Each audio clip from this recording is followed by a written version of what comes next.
Welcome to the Cricket 8 IPL podcast. At the end of each game, when we do a live watch along, I make the people stay here for a little bit longer, despite the fact they want to have a nap in the other room. On a very comfortable sofa as well. So today, the people who are not having a nap are Rob Barron and Kritika Naidu. Easy for me to say, apparently.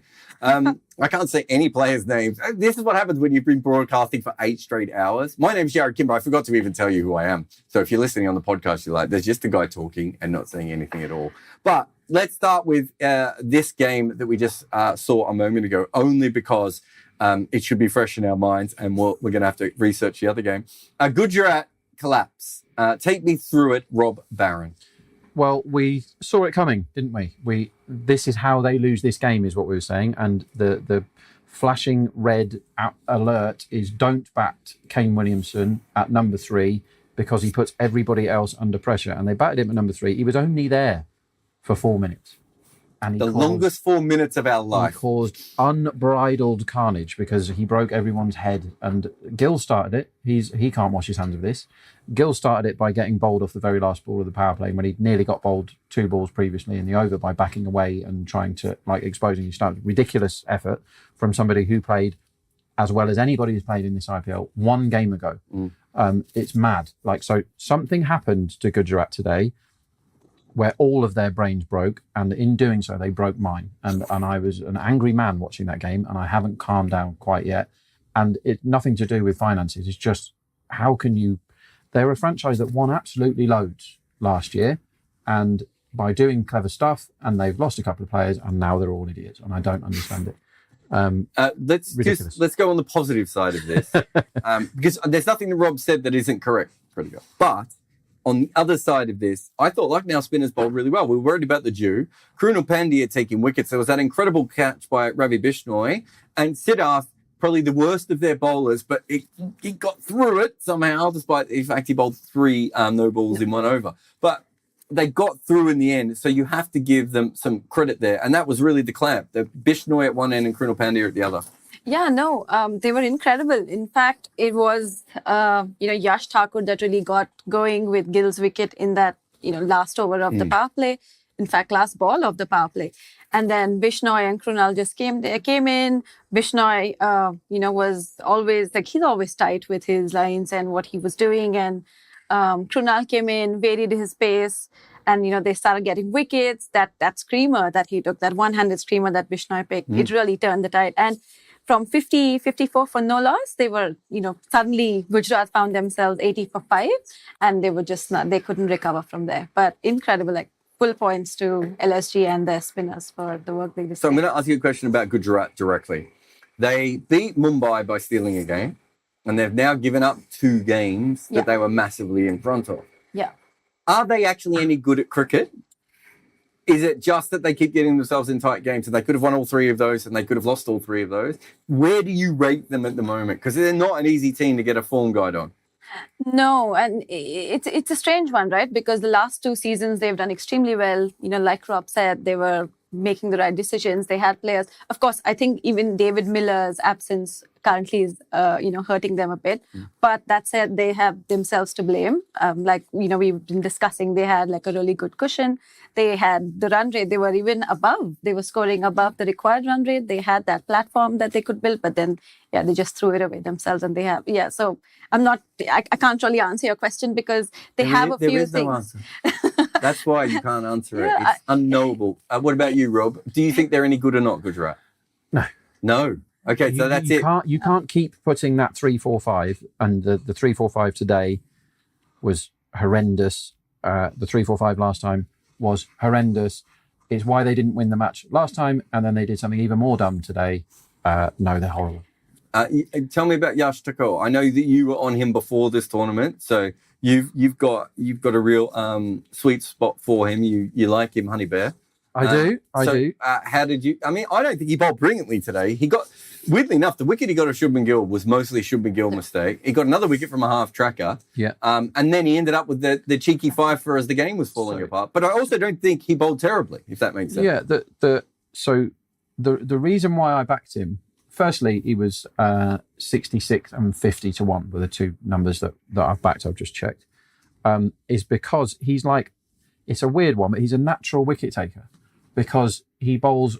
Lots of people go after him because you look at that attack and you go, right, Krunal doesn't get many wickets.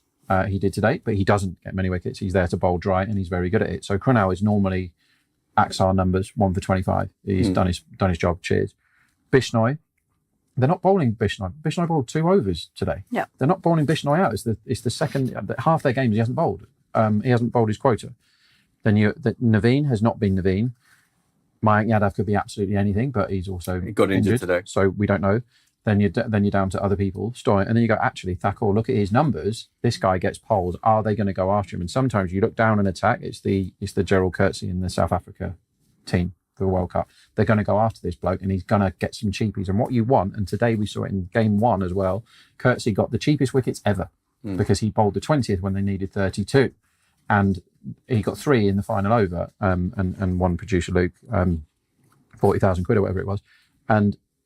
Yash Thakur is one where he's not a very exciting name, and he's not. I didn't even get his name right. Yeah, he was calling him Yash Dayal all day. So. There was 2 Yashes, but there are too many Yashes. I've always said that. Yeah, that's what they say. Too many Yashes. But this one, he gets wickets. He's not a sexy bowler, but 66 to 1 was a sexy price about somebody that gets wickets, and he ain't going to get them.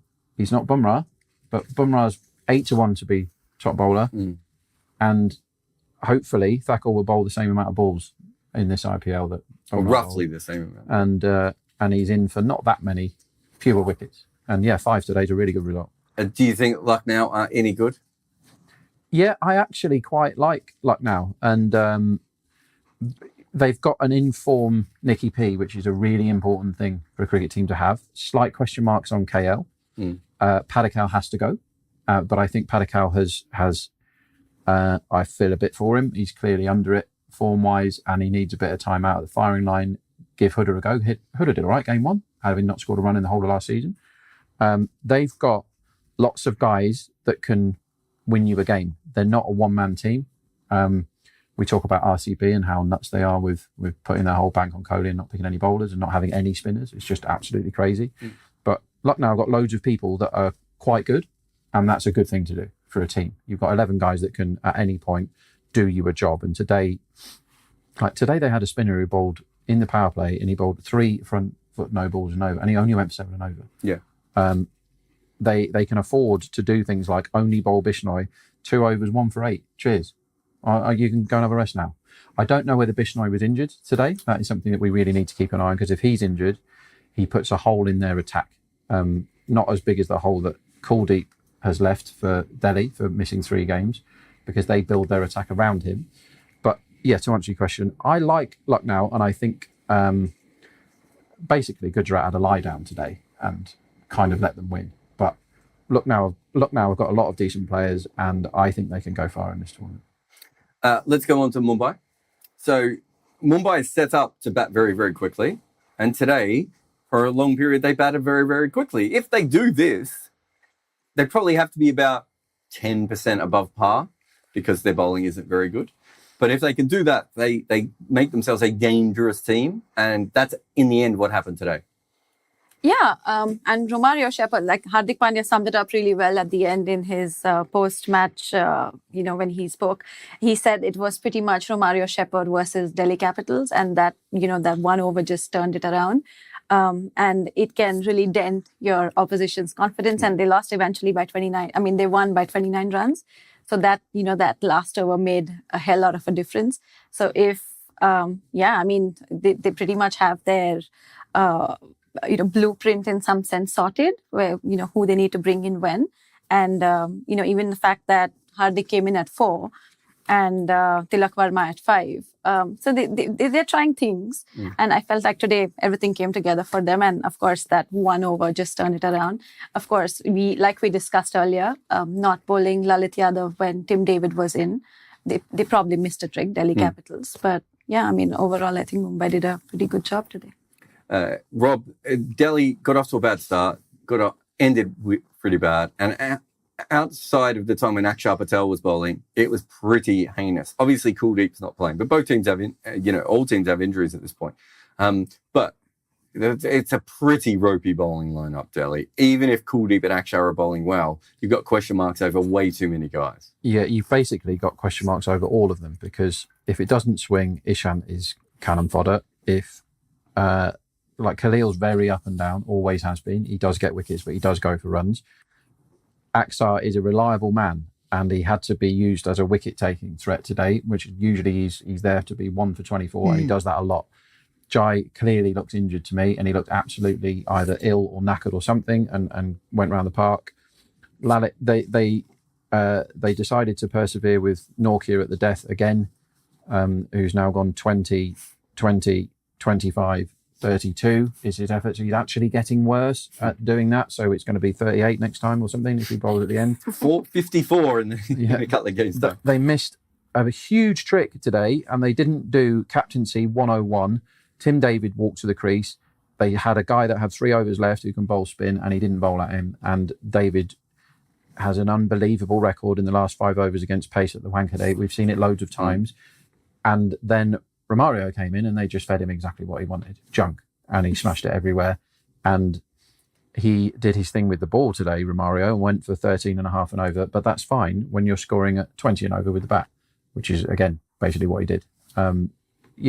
Delhi are bad, they have lots of injuries, and they're stupid. So they're going to So finish. they're bad, injuries, and stupid. And they're old as well. Oh, and they're old. And Anything else? They're going to. Do you like their kits? They're going. I do. Yeah. Okay, well there we go. We found a positive Delhi fan. Rob Barron, you can find him at your local Tesco's probably. Kritika, I wanted to ask you about Mumbai's bowling. Jasprit Bumrah is really good at cricket. He should continue to play cricket. Gerald Coetzee is going to take lots of wickets. Slightly be expensive at times, but he'll take lots of wickets. Who's their third best bowler? That's a good one. It's a good one because there is no correct answer. They've already burned through 2 left-arm paces. So, we know they collect left-arm paces all the way. They don't have a spinner. No. And I'm not sure they have another bowler that they trust all that well. Where is Thashara? Hey? Where is Thashara? Where is he? Because he's amazing. He's really good at getting wickets. He must be injured. If he isn't, they want shooting because you've got to find a way of getting him into a T20. They need one more bowler, right? If they're going to be a plus batting team, they need one more bowler. But you look at that at the moment, and you understand why I've asked that question, Kritika, because I'm not sure who their third best bowler is. And if you don't know who your third best bowler is, good luck with your fourth and your fifth. Yeah. No, and literally, like when, even if you look at the scorecard, you can't really answer that question because then you can't pick like the third best.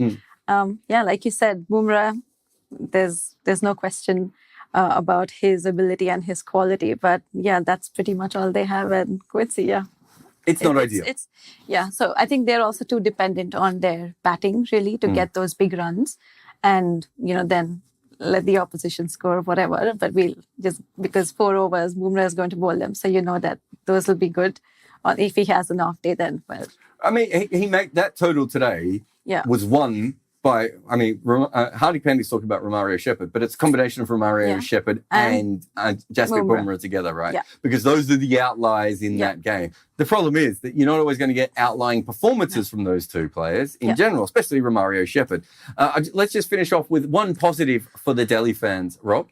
Tristan Stubbs. I thought he hit the ball beautifully today. I really liked the way he went about his innings. He gave them a chance of coming back and having a surprise victory. I thought they did very well with that. Huge upgrade for Tristan Stubbs. It's the first time I've seen him do it at this level.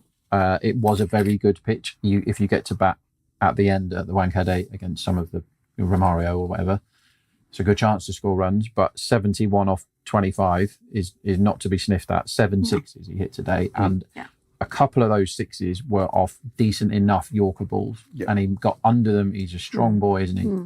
Stubbs. He was very impressive today, and that is something. If they can find a way of getting Fraggle McGurkin into the side alongside Stubbs, you've got to up the volatility now if you're Delhi, right? So put some big hitting monsters in and hope they come off, because their cricket team is dreadful. I thought we were finishing with positivity, and you just dumped on them again. That's the most positive I could be. No, Stubbs excellent today, and Perel was okay. They had, and Axar was really good with the ball. There are things that they need to get Kuldeep back on the park, is what they need to do. And they keep saying this injury isn't serious, and he's already in Mumbai for the next game apparently. So Kuldeep is a plus. Axar is a plus. Stubbs is a plus. Pant seems to be a bit back, which is great. Great news for everyone. There's things to be happy about, but they're still going to finish bottom. Thank you very much, Rob Barron and Cricket, and I do as well. I'm Jared Kimber, and that's it for this week's edition of the wrap-ups from the live IPL games. But remember, find us on Facebook and give us a follow. There's heaps of content on cricket8.com as well that you really should be going out and having a look at. In a couple of days, you'll also have a podcast from Nikesh Regani and Megha Sinha as well with their weekly updates. So we're doing about 2 or 3 podcasts a week at the moment. We're doing a couple of lives. There's an article going up pretty much every day. How much content do you need? Because we're actually really trying to meet your needs. So if you could tell us that, that would be really, really handy. But we're going all in. But that's the end of this podcast today. And there's only one way to finish it.